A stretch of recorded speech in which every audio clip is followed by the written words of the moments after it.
Hello everybody, welcome to the Indigo Disk Part 2. I hope you guys enjoy this video, as it took me like a month after the first one. I don't know why it took me so long. I got kind of busy. But if you guys want to see the full video, unedited and, unpolished, come follow me on Twitch. I will link that in the description. So let's go. So we start off by talking to this guy, right? And he tells me that he wants my BBL points. Which, a little sus, but it's okay. He asked for 50 of them. And I did not know that you had to do, quests beforehand for BP. So, it ended up taking me a fat minute to get 70 of them. Why did it take me so long? I don't know. Maybe it's because I didn't pay attention last time. You know what? That is my own fault. Then she sews up. Now this person right here, I'm not gonna lie, gave me a lot of trouble, and we are about to see where that goes. But genuinely, not too happy about it. Not too happy. She starts off by feeding my Caridon something. I don't know what she fed it. What if it killed him? We didn't even know what it was. But besides the point, doesn't matter. She explains to us her trial, which is super duper easy. Literally just fly through a bunch of rings. It took me probably less than 30 seconds, honestly. Genuinely, give me some difficulty here. And then it's time to battle her. And I will not lie to you guys. I will be upright, straight, and honest. I thought I was gonna just blow over this like it was the easiest thing in the world because my Pokemon were over leveled. Yeah, that was not the case whatsoever. She proceeds to absolutely wipe my team. And honestly, I'm ashamed. I'm better than this. I know better than this. I've been playing Pokemon for almost 12 years now. 12 years. To get wiped by a Steel-type user. How disappointing. I proceed to then heal up, change my team around a little bit, and hope for the best. Because honestly, I was not going to lose again. I promise you that. After doing all that, I waste absolutely no time and rebattle her. After a small little chat about Kieran, who honestly I kind of forgot about, I would lead with my Fire-type Ogerpon and my Salazzle, giving me the upper hand. I waste no chances and terrestrialize basically right away just to get taken out with an Earthquake. But thankfully I have a starter, just one-shots with crits, because that's just how we roll in this world. And I will not lie, this battle showed me that it doesn't matter how long you play Pokemon. This whole game is just RNG. Anything can happen. You can get crits, you can get super effectives, you can, it just changed my opinion a little bit. Don't worry. I still love this franchise just as much as I did when I first started playing it. But it's okay, because we wipe her team. Just like she did to us the first time. And we teach her. We teach her the ultimate lesson. That it's always the friends that you make along the way. Nothing else other than that. Oh yeah, and then we proceed to one-shot her terrestrialized Metagross, which I thought was really, really funny, because it's her ace, and he just gets absolutely exploded.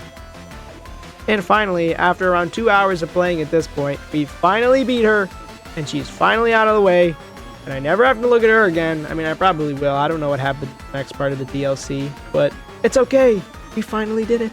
And look at her. She's so disappointed. But that's okay, because the look on my face is so smug. She is not enough, and that is that. Don't even get me started on Crispin's trial. Making a frickin' sandwich? I'm better than this. I'm a Pokemon trainer, and I'm making a sandwich. You know what? Fine. Maybe I was a little salty because I failed the first time, but it doesn't matter. It's fine. So, can we just talk about how cool his animation is when he's throwing his Pokeball? That was awesome. Why don't they do this more often? I'm gonna be completely honest here. Having Ogerpon be able to switch types has got to be the most overpowered thing in the world, because I absolutely sweep the floor with Crispin here just because of that one water-type Ogerpon. It's like they're just giving you a gift, and they're like, hey, you don't even have to use your team, just use this Pokemon, and you will be just fine. Which, it's a little upsetting, because I wanted a little bit of a challenge. But it's okay, because we end up beating him in the end, and it doesn't matter. Also, props for him using Blaziken. We love that Gen 3 representation anywhere we see it. This next trial was actually really interesting. It had me basically battle with a team of Pokemon that I have to catch in the wild. Thankfully, I had already caught 3 of them and didn't have to spend another 20 minutes doing that. But you know what? This Zangoose is the absolute MVP.